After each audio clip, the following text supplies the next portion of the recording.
साही आज यही पवित्र ओढ़ंग माटी रे जशवंत महापुरुषंकर श्राद्धोत्सव महासमारोह पालित हो आसुची।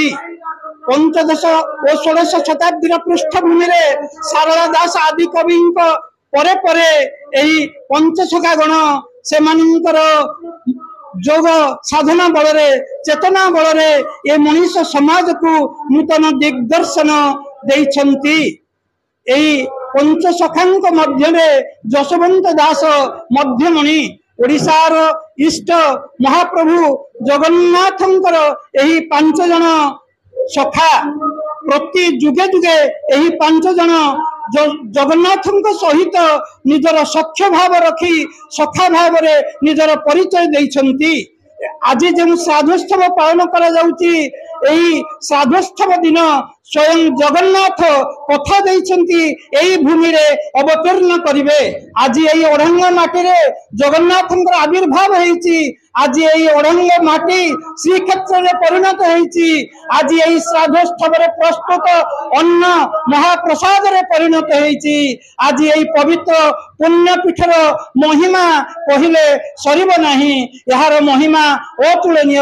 यही जशवंत दास सत्य जुगरे गार्धव ऋषि थिले, त्रेतयारे जाम्बव थिले, द्वापरे सुबाहु थिले एवं कलि जुगरे जशवंतंकर सखा। सेथिपई शास्त्रीय प्रमाण रहिछि सत्ये गार्धव मुनिनं त्रेतये जाम्बव तथा द्वापरे सुबाहुस्तैव कलि जुगौ जशवंत।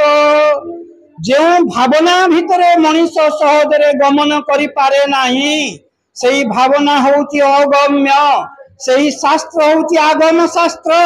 यथार्थ रे कहा जाइछि आगम भाव जाने जशवंत गारो कोटा जंत्र जाने अनंत आगत नागत अच्युत भणे बलराम दास तत्व बखाणे भक्तिर भाव जाने जगन्नाथ पंच सखाए ओडिशा महंत। कार्यक्रम जेहेतु केवल जशवंतर साधारण श्राद्धोत्सव नुहे यही श्राद्धोत्सव जेहेतु स्वयं जगन्नाथंकर आविर्भाव होइछि यही पवित्र उत्सव ओडिशार बहुत पुरपल्ली बहुत साधु संत ज्ञानी विद्वान माने सबु वर्ष आसंती।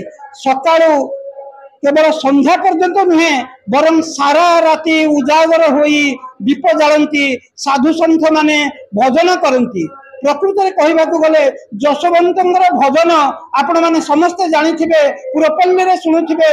बड़ माया भी जीव नुहे कहारी दिने न भजो राम कृष्ण श्रीहरि जेते बेले माता गर्भे हेलु संसार ओणाकार भूमि से जे नहीं आकार। केवल एतिकी नुहे 5 मन 25 प्रकृति की निजर आयत्त रे रखी भल मनीष होगा जशवंत कही चेतावनी देइछंती सुमन आरे मोबल कर सुसंगे सुपथे जारे सुसंगे सुपथे जारे अगाध जल न पाई थर हरिनाम मुखे गारे। हरिनाम होचे कलिजुगर महामंत्र। तेणु करी कहा जाइछि हरिर नामेव हरिर नामेव हरिर नामेव केवलम पड़ौ नास्तेव नास्तेव नास्तेव गतिरन्यथा। ए पंचसखांगर महामंत्र हला हरे कृष्ण कृष्ण कृष्ण हरे हरे हरे राम राम राम हरे हरे। सारा ओडिशार विभिन्न प्रांतरु विभिन्न ओडिशार बाहरु मध्य जो माने जानिछंती से माने एही समागम रे जोग देई निजको कृतार्थ माने करछंती। एही उत्सव ओढ़ण षष्ठी एक दिवसीय पर्व। प्रति वर्ष ओढ़ण षष्ठी बा प्रावरण षष्ठी दिन एही उत्सव पालन करा जाउछि। पीठ को राज्य सरकार किपरि गोटे पर्यटन क्षेत्र मान्यता देवे। पर्यटन क्षेत्र मान्यता पाइले एही क्षेत्र श्रीवृद्धि हम। एही क्षेत्र को ओडिशा तथा भारत वर्ष कि विश्वर कोना कोना अनुकोण लोक माने धाइबे एवं भारतर जोग साहित्य गुरु परंपरा पंचशाखा साहित्य विषय निजे जानवे अन्य को जनइबे।